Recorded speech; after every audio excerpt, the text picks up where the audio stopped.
तो बच्चों, pair of linear equation in two variables, इसमें इंट्रोड्यूस करने के लिए आप इसके जनरल फॉर्म को देखिए। जनरल फॉर्म ऑफ इक्वेशन ऐसे होगा, a1x plus b1y plus c1 equals to 0, ये आपका फर्स्ट इक्वेशन। और सेकंड होगा a2x plus b2y plus c2 equals to 0।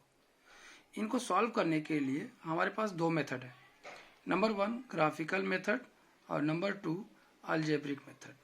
तो सबसे पहले हम ग्राफिकल मेथड पर चर्चा करेंगे। ग्राफिकल मेथड्स में सॉल्यूशन फाइंड करने के लिए 3 स्टेप्स होते हैं। पहला आपका है, if a1 upon a2 does not equals to b1 upon b2 then we know that there will be only one solution, that is called unique solution. और जब यूनिक सोल्यूशंस होगा तो हमारी दोनों लाइंस वो इंटरसेक्टिंग लाइंस होंगी। दूसरा है आपका, if a1 upon a2 equals to b1 upon b2 equals to c1 upon c2। हाँ, तो सेकंड आपका है a1 अपॉन a2 बराबर में b1 अपॉन b2 बराबर c1 अपॉन c2। तो इस कंडीशन में आपको बहुत सारे सोल्यूशन मिलेंगे, यानी मैनी सोल्यूशंस। और उस स्थिति में आपकी जो लाइंस होंगी वो कोइंसाइड लाइंस होंगी, मींस लाइंस एक दूसरे के ऊपर से होकर जाएंगी।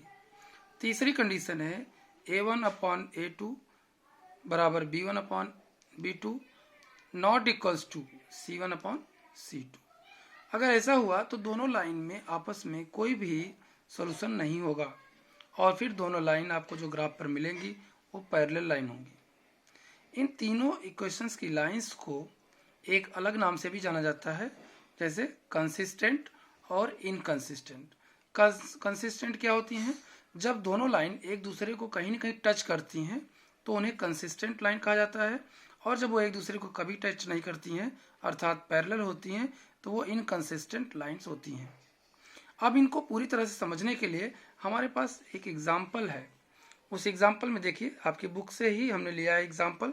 क्वेश्चन नंबर आपका है 3.2 एक्सरसाइज का है।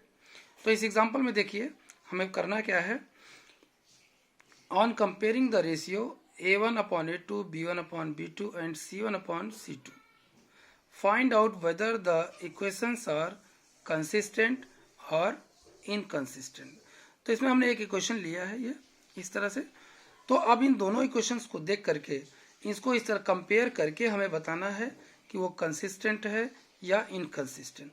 तो चलिए हम इसको देखते हैं। पहले इसमें हम लिख लेते हैं कि a1 आपका क्या है 3, b1 आपका 2 है और c1 आपका है -5। इसी तरह से a2 इक्वल्स टू 2 और b2 आपका है -3 और c2 आपका है -7। तो इस कंडीशन को हम पहले अप्लाई करते हैं, क्या a1 अपॉन a2। तो इसको हम चेक करके देखते हैं, a1 अपॉन a2 इसको not equals to b1 upon b2 में। तो इस कंडीशन को अब a1 की वैल्यू क्या है आप देखेंगे 3 और b1 आपका क्या है, a2 क्या है 2 और आप देखेंगे b1 आपका क्या है 2 और b2 क्या है -3। तो इन दोनों को आप देख करके हम बता सकते हैं कि दोनों इक्वल नहीं है। अगर ये दोनों इक्वल नहीं है इसका मतलब क्या हुआ कि there is unique solution. Unique solution, और जब यूनिक सॉल्यूशन आपके पास आता है it means it shows that these lines are intersecting। इसके बाद हम देखेंगे कि जब हमें एक कंडीशन मिल जाती है तो बाकी दोनों और कंडीशंस के लिए हमें सोचने की ज़रूरत नहीं है। अगर पहली कंडीशन आपको मिल गई तो इसका मतलब दोनों और कंडीशन नहीं हो सकती, क्योंकि ये दो लाइंस तीनों में से कोई एक कंडीशन को शो करेंगी, आइदर इंटरसेक्टिंग और कोइंसाइड और पैरेलल।